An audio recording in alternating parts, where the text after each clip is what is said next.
मनुष्य के जीवन में सबसे बड़ा संकट तब आता है जब उसके भीतर से उम्मीद की लौ बुझ जाती है। उस क्षण मन निराशा के अंधकार में डूबकर जीवन को बोझ समझने लगता है। लेकिन यही समय होता है जब एक सही मार्गदर्शन, एक गहन उपदेश जीवन की दिशा बदल सकता है। इसी भावभूमि पर आधारित है ये कथा, जो गौतम बुद्ध के अमृतमय वचनों और जीवन दृष्टि को संजोए हुए है। राजगृह के निकट बसे एक छोटे से गांव में सुधन नाम का एक युवक रहता था।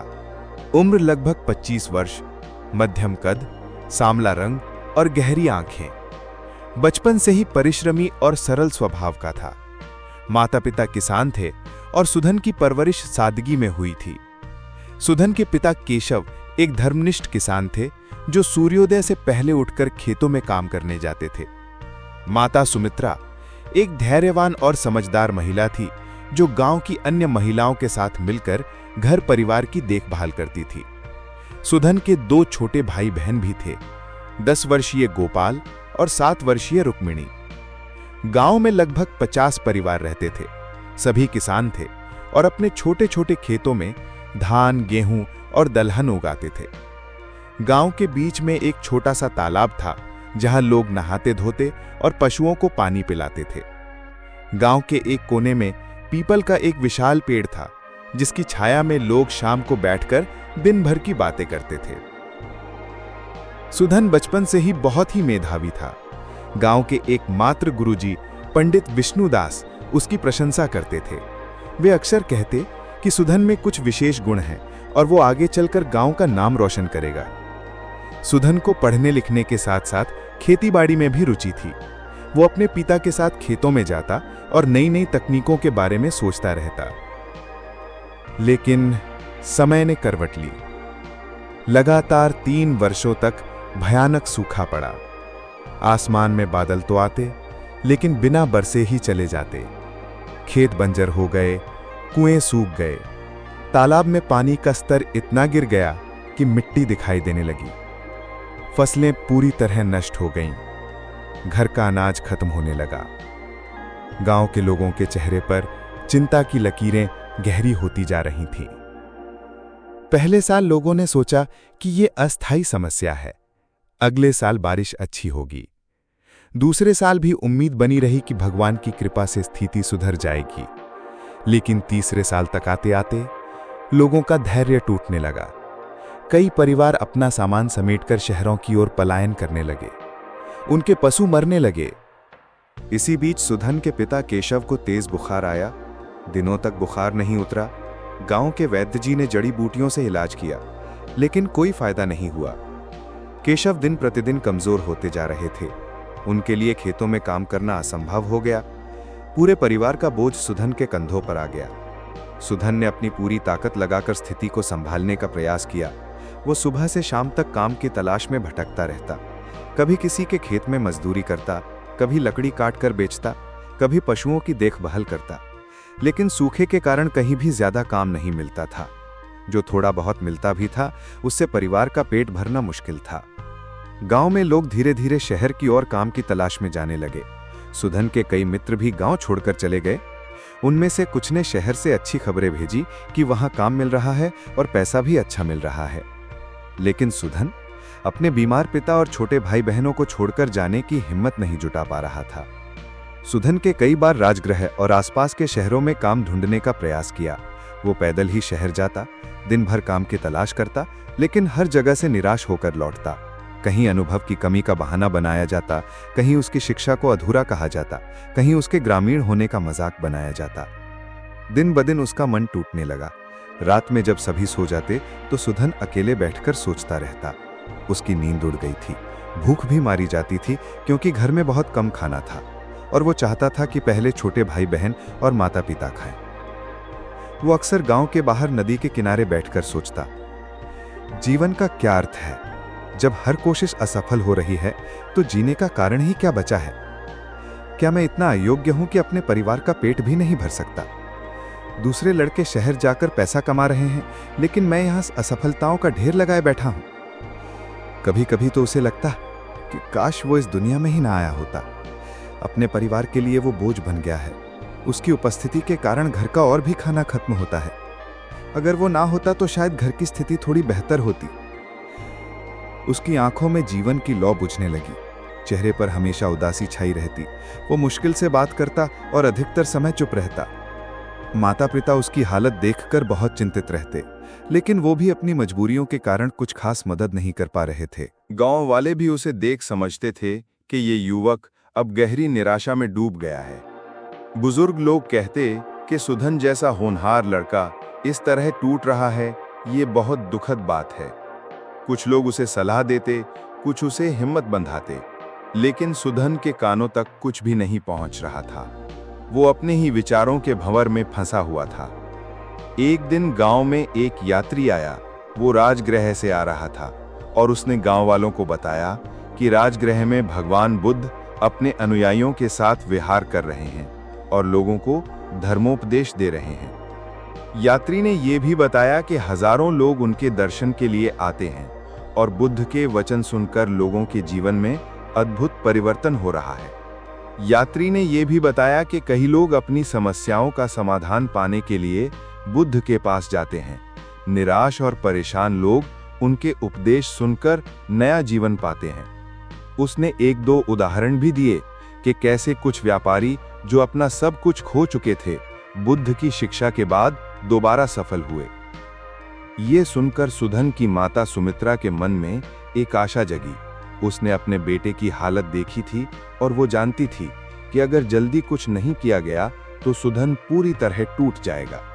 उस रात जब सुधन खाना खाने बैठा तो मां ने प्यार से उससे कहा, बेटा, जब धरती पर भगवान जैसे संत विराजमान हो तो उनकी शरण में जाना ही उचित है। शायद तुम्हारे मन का अंधकार मिट जाए। मैंने सुना है कि बुद्ध भगवान के दर्शन मात्र से ही लोगों के जीवन में बदलाव आ जाता है। पहले तो सुधन ने कोई जवाब नहीं दिया, लेकिन मां के प्यार भरे शब्दों ने उसके दिल को छू लिया। उसने सोचा कि अब तक उसने हर उपाय आजमाया है, लेकिन कुछ नहीं हुआ। क्यों ना एक बार इस रास्ते को भी देखा जाए, शायद सचमुच कोई समाधान मिल जाए। सुधन ने मां की बात सुनी और उसके मन में एक हल्की सी आशा जागी। पहली बार कई महीनों के बाद उसकी आंखों में एक चमक दिखाई दी। उसने सोचा कि भले ही ये अंतिम प्रयास हो, लेकिन करके देखना चाहिए। अगले ही दिन सुबह होते ही सुधन ने राजगृह जाने का निश्चय किया। उसने अपने पिता से आशीर्वाद लिया। केशव ने कमजोर आवाज में कहा, बेटा जा, भगवान तेरी मदद करेंगे। माता ने उसके लिए थोड़ा सा भोजन बांधा और रास्ते के लिए पानी का घड़ा दिया। छोटे भाई गोपाल ने कहा, भैया जल्दी वापस आना। बहन रुक्मिणी रो रही थी क्योंकि उसे लग रहा था कि भैया हमेशा के लिए जा रहे हैं। सुधन ने अपने परिवार से विदा ली और पैदल ही राजगृह की ओर चल पड़ा। रास्ता कठिन था, पथरीली भूमि, तपती धूप और थका देने वाला सफर। गर्मी के दिन थे और दिन में सूरज की तेज किरणें असहनीय हो रही थी। रास्ते में कई जगह पानी भी नहीं मिल रहा था, लेकिन सुधन के भीतर एक अजीब सी ताकत आ गई थी। उसके मन में एक प्रश्न बार बार उठ रहा था, क्या सचमुच बुद्ध मेरे प्रश्न का उत्तर देंगे? क्या जीवन फिर से अर्थपूर्ण हो सकता है? क्या मैं अपने परिवार की स्थिति सुधार सकूंगा? रास्ते में उसकी मुलाकात कुछ और यात्रियों से हुई जो भी बुद्ध के दर्शन के लिए जा रहे थे। उन्होंने बताया कि बुद्ध के उपदेश सुनकर कैसे उनके जीवन में सकारात्मक बदलाव आया है। एक व्यापारी ने बताया कि वो भी कभी बहुत परेशान था, लेकिन बुद्ध की शिक्षा ने उसे नया रास्ता दिखाया। पूरा दिन चलने के बाद शाम को सुधन राजगृह पहुंचा। शहर में बहुत चहल पहल थी। हर तरफ लोग बुद्ध के बारे में बात कर रहे थे। कुछ लोग बता रहे थे कि कल सुबह बुद्ध विहार में उपदेश देंगे। अगली सुबह सूर्योदय से पहले ही सुधन उठ गया। वो जल्दी जल्दी तैयार होकर उस स्थान पर पहुंचा जहां बुद्ध का उपदेश होना था। वहां पहुंचकर उसने देखा कि हजारों लोग पहले से ही बैठे हुए हैं। चारों ओर शांति, गंभीरता और श्रद्धा का वातावरण था। लोगों के चेहरों पर एक अजीब सी प्रसन्नता और शांति दिखाई दे रही थी।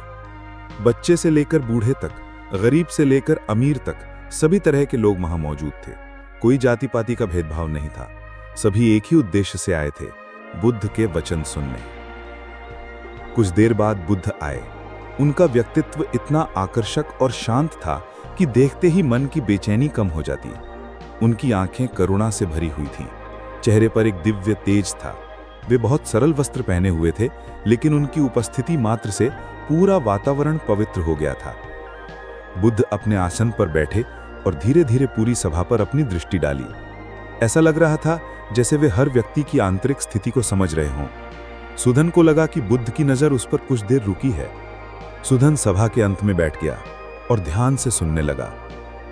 बुद्ध ने अपना उपदेश शुरू किया। जीवन में दुख का आना स्वाभाविक है, यह प्रकृति का नियम है। जन्म से लेकर मृत्यु तक हर प्राणी को दुख का सामना करना पड़ता है, लेकिन जब आशा टूटती है तब मनुष्य सबसे बड़ा दुख भोगता है। स्मरण रखो, अंधकार चाहे कितना भी गहरा हो, एक छोटा सा दीपक उसे मिटा सकता है। उसी प्रकार सही समझ और सही प्रयास निराशा को मिटाकर जीवन में प्रकाश ला सकते हैं। दुख तब बढ़ता है जब हम उसका विरोध करते हैं, जब हम यह चाहते हैं कि हमारे जीवन में कोई समस्या न हो, लेकिन यह संभव नहीं है। समस्याएं आती रहेंगी। असली बात यह है कि हम उनका सामना कैसे करते हैं। जो व्यक्ति परिस्थितियों को बदलने में लगा रहता है वह दुखी रहता है, लेकिन जो अपनी सोच और दृष्टिकोण को बदल लेता है वह हर परिस्थिति में शांति पा लेता है। ये शब्द सुनकर सुधन को लगा जैसे बुद्ध सीधे उसी से बात कर रहे हों। उसकी आंखों में आंसू आ गए। पहली बार उसे लगा कि कोई उसकी पीड़ा को सचमुच समझ रहा है। बुद्ध ने आगे कहा, तुम्हारी खुशी बाहरी परिस्थितियों पर निर्भर नहीं होनी चाहिए। अगर तुमने अपनी खुशी को बाहरी चीजों से जोड़ दिया है तो तुम हमेशा दुखी रहोगे, क्योंकि बाहरी चीजें हमेशा बदलती रहती हैं। सच्चा सुख भीतर से आता है। जब तुम अपने मन को शांत कर लेते हो, जब तुम वर्तमान क्षण में जीना सीख जाते हो, तब तुम्हें असली खुशी मिलती है। सभा समाप्त होने के बाद लोग धीरे धीरे बिखरने लगे। सुधन वहीं बैठा रहा। उसके मन में तूफान मच रहा था। बुद्ध के शब्दों ने उसकी समझ को हिला दिया था। जब अधिकतर लोग चले गए तो सुधन ने हिम्मत जुटाकर सीधे बुद्ध के पास पहुंचा। उसके पैर कांप रहे थे और गला सूख रहा था।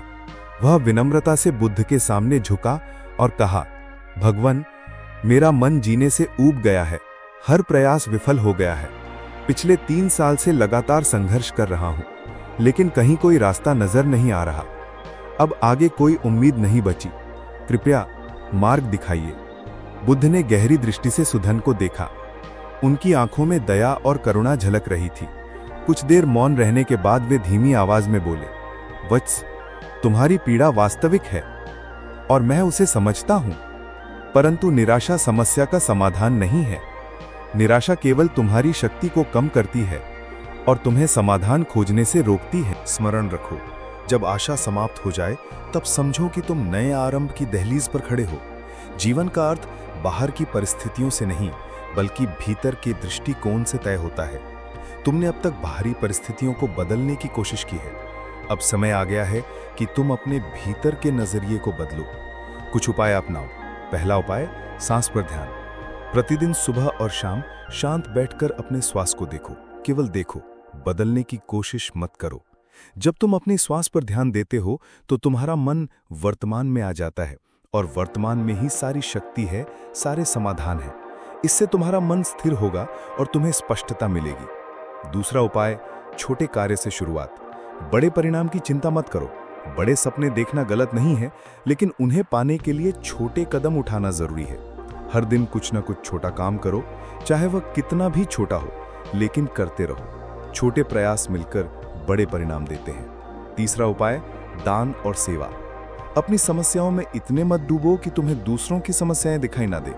दूसरों की सहायता करो। चाहे तुम्हारे पास पैसा ना हो, लेकिन तुम अपना समय, अपनी मेहनत, अपना प्यार दे सकते हो। जब तुम दूसरों की मदद करते हो तो तुम्हें अपनी शक्ति का अनुभव होता है। तुम्हें लगता है कि तुम भी किसी के काम आ सकते हो। चौथा उपाय, वर्तमान में जीना। बीते हुए दुख को मन में मत रखो और भविष्य की चिंता में मत खो जाओ। वर्तमान क्षण को स्वीकार करो। जो कुछ भी इस समय तुम्हारे पास है, उसके लिए कृतज्ञता महसूस करो। तुम्हारे पास जीवन है, स्वास्थ्य है, परिवार है, ये सब कम नहीं है। फिर बुद्ध ने एक दृष्टांत सुनाया। एक स्त्री अपने पुत्र की मृत्यु पर रोती हुई मेरे पास आई। वो बहुत दुखी थी और रो रो कर कहती थी, भगवान मेरे पुत्र को जीवित कर दीजिए, मैं इस दुख को सहन नहीं कर सकती। मैंने उससे कहा, मैं तेरी मदद करूंगा, लेकिन पहले तू एक काम कर, जा और उस घर से राई का एक दाना लाकर दे जहां कभी किसी ने मृत्यु का अनुभव न किया हो। वह स्त्री खुश हो गई कि उसके बच्चे को जीवन मिल जाएगा। वो गांव-गांव भटकी, घर घर गई, लेकिन हर घर में उसे पता चला कि वहां भी किसी न किसी ने अपनों को खोया था। किसी का पिता मर गया था, किसी का पति, किसी का बेटा, किसी की माँ। 3 दिन तक भटकने के बाद उसे समझ आया कि मृत्यु और दुख सबके जीवन का हिस्सा है। वह अकेली नहीं है जिसने अपना प्रिय खोया है। उसी दिन उसने स्वीकार कर लिया कि शोक को पकड़कर रखने से कुछ हासिल नहीं होगा। उसने अपना दुख छोड़ दिया और नया जीवन शुरू किया। इसी तरह तुम भी समझो कि कठिनाइयां केवल तुम्हारे जीवन में नहीं आती। हर इंसान अपने अपने संघर्ष से गुजरता है। तुम अकेले नहीं हो। जब तुम यह समझ जाओगे तो तुम्हारा बोझ हल्का हो जाएगा।